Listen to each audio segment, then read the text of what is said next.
মুখ্যমন্ত্রী সুস্থ শৈশব সুস্থ কৈশোর অভিযান 3.0 পান্ডা সংযোজকা 4 সাল রবীন্দ্র শতবার্ষিকী ভবন পান্ডানো চেংসেরিকা হাস্তিনি মন্ত্রকরা ডক্টর মানিক সাহা হাস্তেনি বেবার লুকरकनो साखामनि सेबमान थग्रनानि बागै तांबोतां नाहारि सामुं ताङै दङो हास्ते हापांते साखाम बेदेक जेराइते सिक्ला सिक्लि चार्सलक जला बोरै रकनि साकाहाम तंनानि ते तरमा जरा सोलायजाकमानि वानसुमुं रकनो नायकलनानि नांकुकमानि ककनते ककला नारखा पान्डावा मन्त्रकरा साकाहाम tongmani bisingtino thinangbo kaham ungnai hini bosaka abono karibo damak jamani yakni katiwi tongnani kokno bosaka montri okra azadika amrit mohu utsobni kaisa bedek ungei buskani 5 September salni simi 15 September sal joratei o tangbotang naharjak tongnai hini bosaka te aboni bisingo 5 September ni simi 8 September joratei hapang tei hapango khobjaya rungnok anganwadi কেন্দ্র degree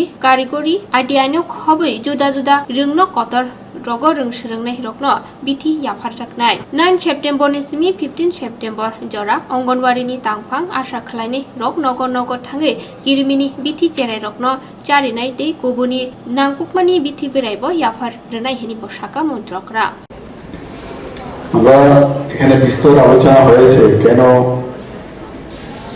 এই অভিযান শুরু হয়েছিল এবং আজকে এখানে আবার তৃতীয় পর্যায়ে এখানে শুরু হয়েছে। আমরা সবাই জানি যে আমাদের যে শৈশবাবস্থায় এবং কৈশোরে আমাদের যে ডেভেলপমেন্ট সেটা মেয়েদের বেলায় ম্যাক্সিমাম গ্রোথ পিরিয়ড হচ্ছে 9 years থেকে 10 or 11 years আর ছেলেদের বেলায় 12 to 13 years এবং সেটা চলে 17 to 18 years সাজেশন হয়ে যায়। তো এই বয়সে যদি তার মানসিক শারীরিক এবং ইন্টেলেক্ট যদি এই সময় না করা যায় তাহলে আগামী দিনে তার পক্ষে অনেক কিছু করা সম্ভব হয় না। He or she cannot give the best for the society or for the country or for the state. তো এর জন্য দরকার স্বাস্থ্য। আমরা জানি হেলথ ইজ ওয়েলথ, সবাই আমরা জানি।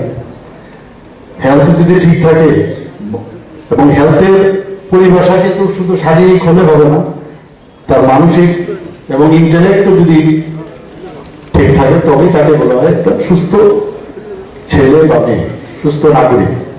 তো সেইটাকে সামনে রেখে যদি আমরা এখানে শৈশবকাল থেকে, কারণ বেস যদি একটা বাড়ি তৈরি করতে গিয়ে বেস যদি ঠিক না থাকে যত বড়ই আমি দালান বানাই সেটা কিন্তু নড়বড় হয়ে যায় ইন ফিউচার। তো আমাদের দেশে প্রায় 39% হচ্ছে এই যে বয়সটা আমি বললাম আমাদের এই চিলড্রেনরা। তো তাদের যদি সত্যিকারের অর্থে যদি আমাদের আগামী দিনে ওদের কাছ থেকে যদি আমাদের কিছু পেতে হয় তাহলে ওদের স্বাস্থ্য সর্বপ্রথম। তো আমি স্বাস্থ্যে বললাম কি কি বিষয়গুলো স্বাস্থ্য আমাদের উন্নতির দরকার এবং সেই বিষয়ে এখানে ডিওয়ার্মিং থেকে আরম্ভ করে ভিটামিন এ থেকে আরম্ভ করে ওআরএস থেকে আরম্ভ করে, কারণ এইগুলো যদি থাকে শরীরের মধ্যে নিউমোনিয়া থেকে আরম্ভ করে সব বিষয়ে আমরা যে ভ্যাকসিনেশনের যে আমরা জাতীয় মিশন থেকে, ন্যাশনাল জাতীয় মিশন থেকে এবং আমাদের ত্রিপুরা সরকারের চেষ্টায় NHM এর মাধ্যমেও চেষ্টা করছি, সব সময় আমরা সামনের দিকে আমরা এগুলো করে যাচ্ছি। স্বাস্থ্য দপ্তরের যারা এই ধরনের কাজ করে যাচ্ছে এবং আজকে এই যে শুভ সূচনা এখানে হলো তার জন্য অবশ্যই দুই দপ্তরকে এবং এখানে স্কুল এডুকেশনের মধ্যে যুক্ত হয়েছে ডাইরেক্টর ম্যাডাম বলেছেন যে কি কি কারণে স্কুলও এখানে কিন্তু এই ধরনের যে আন্দোলন যে শুরু হয়েছে সে আন্দোলনে ওনারাও সামিল হয়েছে।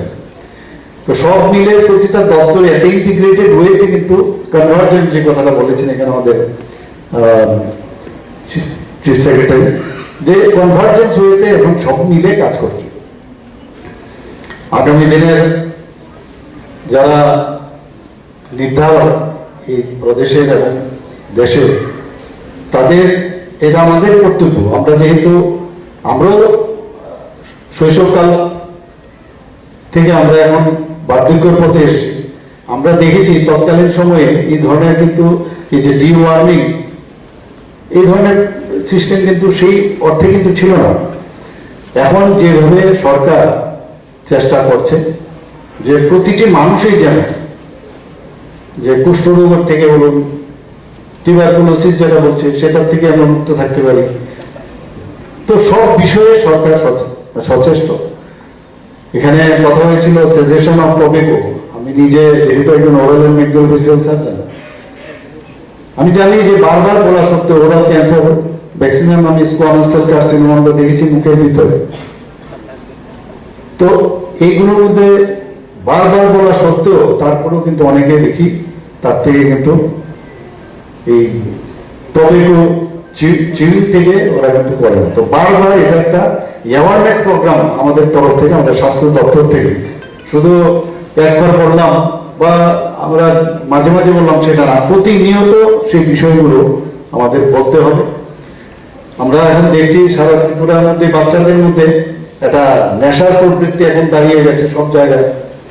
তো এত সব স্বাস্থ্য একদিকে আমরা ঠিক করছি যে আমরা মানুষের স্বাস্থ্য পরিষেবা দেবো, আরেক দিক দিয়ে আবার নেশাও করবো, তাহলে তো কোনো অবস্থায় স্বাস্থ্যের পরিষেবা দেওয়া কোনো মানেই হয় না বা কোনো অর্থ হয় না। এখানে যারা স্টুডেন্টরা এখানে আছেন তাদেরকেও বলবো যে এই ধরনের অনিয়মের দিকে কিন্তু, যেটা শরীরের জন্য ভালো না, সেটার থেকে কিন্তু আমরা সাধারণত আকৃষ্ট হই। তার থেকে আমরা যেন দূরে থাকি। এবং আমাদের সরকার এই বিষয়ে কিন্তু সাংঘাতিকভাবে সচেষ্ট। বিভিন্ন জায়গায় আমরা দেখছি ড্রাগ এডিক্টেড, এখানে তথ্যচিত্রের মধ্যে আমরা দেখতে পেয়েছি।